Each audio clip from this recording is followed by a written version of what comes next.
And finally, as we mark the 50th anniversary of Martin Luther King's assassination, special correspondent Charlene Hunter-Gault sat down with one of King's closest friends, artist and activist Harry Belafonta, in his home. Charlene began by asking Belafonta how he first met Dr. King some 65 years ago. He was coming to New York to speak to the religious community, the ecumenical community, at the Abyssinia Baptist Church. And as a young black artist on the rise, I began to make a bit of a noise on my own terms. I began to violate the codes of racial separation. I understood the evils of racism and rebelled for my youth. He was 24, I was 26, and I listened to him. And I was just absolutely struck with the way in which he presented his case to the black religious community, condemning them for being not more engaged in the social destiny of black people. Really? Yeah. That must have gone over big. It went over very big. Got me. That was very big. What do you remember the most about him? His intellect. I didn't quite understand how a man just 24 years old, already with a PhD from the university, and seemed to have put together this view of black life in a way that was most contentious and most rebellious against the system. And when he said he wanted to meet with me, I said, yeah, I would love to meet you. Both of us are sitting in the basement of the Abyssinia Baptist Church. We sat at the table after he'd spoken to the religious leaders, and that was the beginning of our relationship. What he said would take about 20 minutes took almost 4 hours. Oh my. What made him such a special person, you think? Divine intervention, because I think that the course that he set for himself became most antagonistic to many members of the black church, his father included.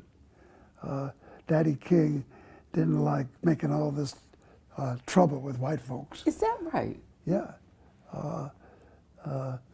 And Martin, knowing that that would be somewhat challenging to his father, stepped in there anyway and he said, I've got to do this. He was very concerned that in choosing him to be the leader of the movement, that he might be leading people into harm's way.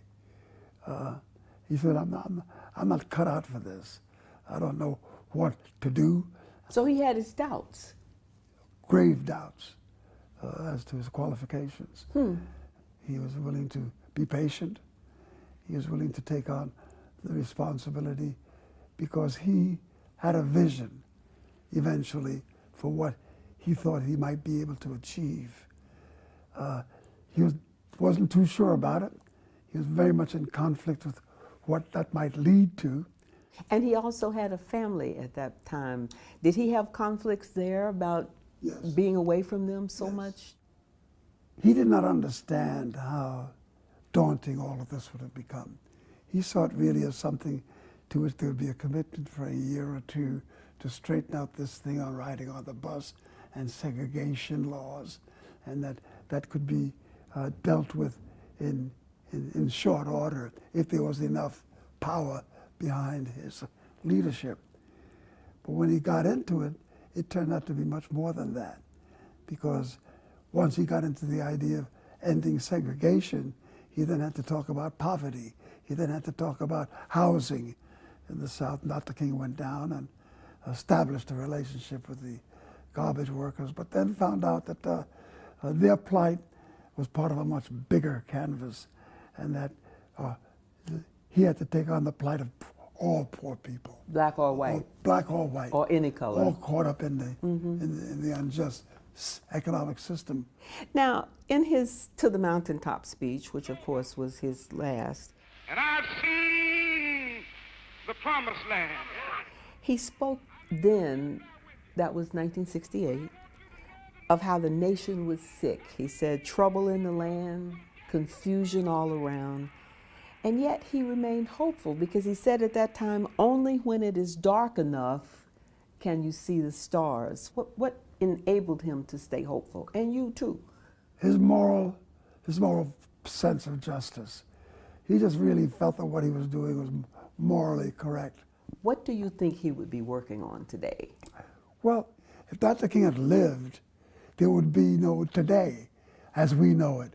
His impact on universal order, his impact on the globe, his impact on the world had taken on such a humongous power that he was shaping human history. Because he said we are all wrapped in a single garment of destiny. Exactly, that there's no way out of this.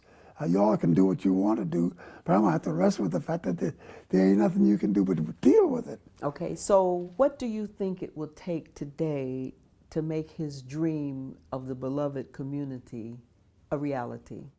Until white America regains or even decides to identify a moral course of history, I don't think anything is going to happen. I think America will self-destruct. But the civil rights movement was blacks and white together. Yeah. That's not in the case anymore? That's the case, but it's not the fact. The case is that we have to fix it. The fact is that it's not fixable if white folks don't decide to change their course of conduct. The only thing left for black people to do is to burn it down. We've been lynched, we've been murdered, and if you look around, never before in my 91 years of history as an American have I ever seen the nation more racially divisive than it is at this very moment, including the days of the Ku Klux Klan and the segregation laws of the South. Well, do you have any hope from the young people who have now, after the tragedy in Florida, who have taken to the streets and have taken to the Capitol and are saying that they are going to continue? Do you get any hope from them? Yes, I get a great hope from them. But I've always gotten great hope from young people. It's always young people who are in the forefront. Dr. King was 24, for God's sakes. That's a young person.